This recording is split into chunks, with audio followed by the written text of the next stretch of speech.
Kahit na ano sabihin mo, Antero, hindi ako makukumbinsi sa ginawa mong yan. Lalo lang tayong malalagay sa alanganin. Pero, Senyor Santarina, noong umupo ako bilang alkalde, sinabi ko sa inyo na kailangan palitan si Chris. Hanggang ngayon ba hindi mo pa naintindihan? Si Chris ay tao ng mga San Diego at pag inalis natin siya, maaaring paghinalaan ka sa pagkamatay ng dating alkalde. Tayo, Senyor Santarina. Tayo. Tayo kung tayo.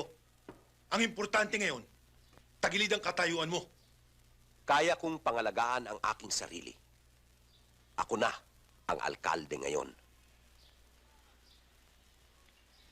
Sinabi ko na sa inyo nung pa, sa Maynila na tayong manirahan. Kaya lang mabigat sa kalooban kong maiwan ka rito. Para ano pa? Huwag niyo akong alalahanin. Kaya kong pangalagaan ang sarili ko. Paano si Helen? Kuya, ang gusto lang naman ni Inay magkasama-sama tayong lahat eh. Romano, si Helen marami pang dapat asikasuhin. Hindi pa maring umalis. Hindi niyo ako maintindihan eh. Eh lalong hindi mo ako maintindihan eh. Hindi ka namin maring iwanan dahil pinaghahanap ka ng batas. Batas! Inay, mula nang namatay ang Itay, namatay na rin ang hustisya sa bayang ito. Tingnan niyo nangyari kay Chris. Yaman din lamang wala ng batas sa bayang ito. Ako nang gagawa ng batas. Huwag mo akong patatawanin, Arguello.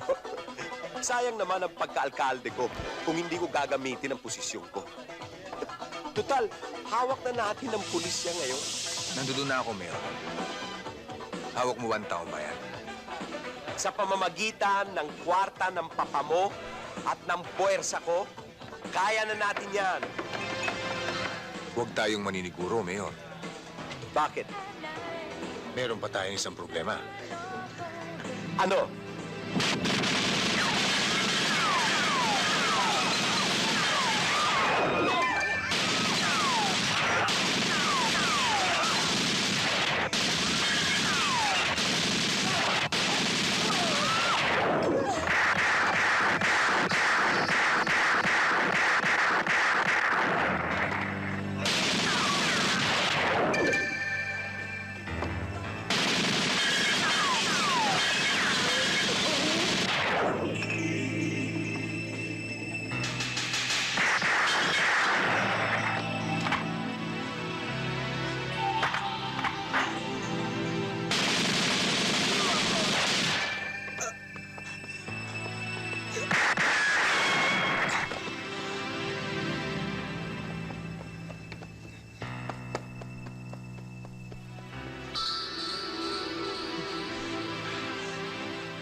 Isang tambak kayo ng mga tauhan ninyo ni hindi nyo pa siya matodas.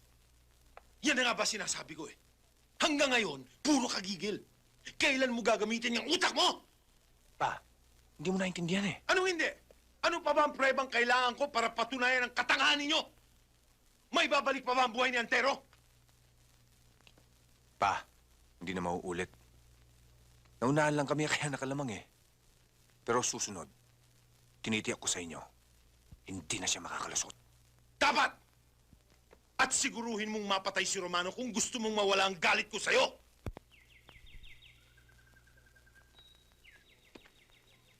Totoo ba lahat ang sinabi mo? Maniwala ka sa akin, Romano. Si Antero ay tau-tauhan lamang ni Papa.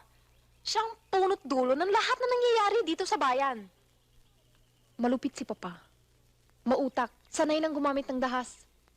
Makuha lang ang gusto niya. Bakit pati ang kapatid ko dinamay nila? Si Arguello at saka si Papa ay parang takbo ng utak. Nakikiramay ako sa nangyari kay Noni. Pero anong magagawa ko kung masama ko sa pamilyang walang mga kaluluwa?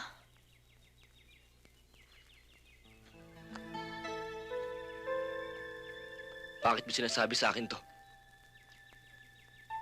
Hindi pa ba maliwanag sa'yo ang lahat? Ang pagtingin ko sa'yo, Nagpapasalamat ako sa pakikiramay mo. Pero sana, Huwag mo nang dagdagan ng problema ko. Alam kong hindi ko maaaring ipilit ang sarili ko sa'yo. Kaya lang, Tama na, Bes.